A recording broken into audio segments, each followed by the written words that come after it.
80% of the world's refugees are in the global south, but more than 80% of the research that's published on refugee issues comes from researchers based in the global north. LERRN wants to change that balance.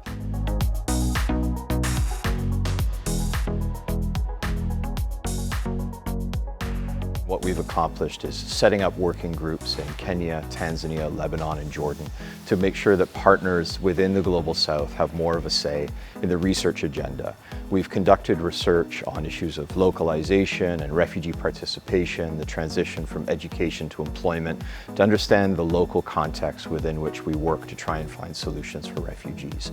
We can serve refugees better by working with them and by working with the organizations that are in direct contact with them so that we can center their voice. So LERRN really helps me as a researcher capture this vision of ethical research and co-creation of research. Being able to go to Jordan with the support of the University of Jordan and with the support of other institutional actors made it so that the research project was so much more dynamic. I was very happy to be part of LERRN because I saw it as responding to most of the needs that we have locally in terms of giving us an opportunity to determine research, because they say no research, no right to speak. So this will give us the right to speak. Our training has also focused on providing support to build the capacity of national NGOs, of leaders of refugee-led initiatives, of emerging scholars in the Global South, through training in the Global South led by our partners from the Global South. Through LERRN, we hope to develop capacity. We hope to generate enough knowledge to dissuade our governments and our people from having very tunnel view of displacement and migration. And once we have that capacity, governments will be better prepared, policies will be proactive rather than reactive.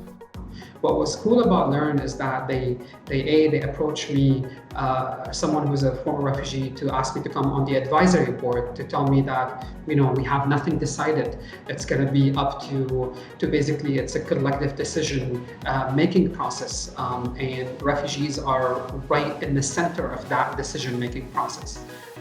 LERRN believes that refugee participation is essential. It makes the process more inclusive and participatory of those who are affected by the decisions that are taken. Refugee participation means that those affected by policy are able to inform policies and programming that are seen as more legitimate by refugee communities, that are more responsive to the needs of refugees, and that are more likely to lead to the kind of change that we want to realize. Refugee participation, it's been absent for a while, and we're gonna not have any effective impact as long as we are working to exclude them.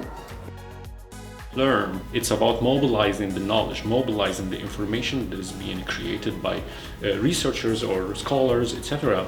Because then you get the chance to bring it more to the surface and you present it to people who are, whether they are the general public or they are decision makers.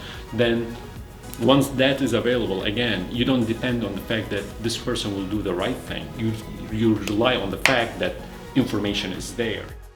Refugees bring so much to the table, and they have such rich lives and experiences, and they can contribute so much, and I think it's great if we could focus more on that. LERRN is working to listen to and amplify the voices of our partners in the Global South. We have supported refugee leaders to be active in global policy discussions. We've conducted new ways of training students and community members to engage in research on refugees. And we've developed new ways of translating the knowledge we produce and mobilizing that knowledge so that those who are in a position to affect change for refugees are able to use the knowledge we produce to realize that change that we're working towards.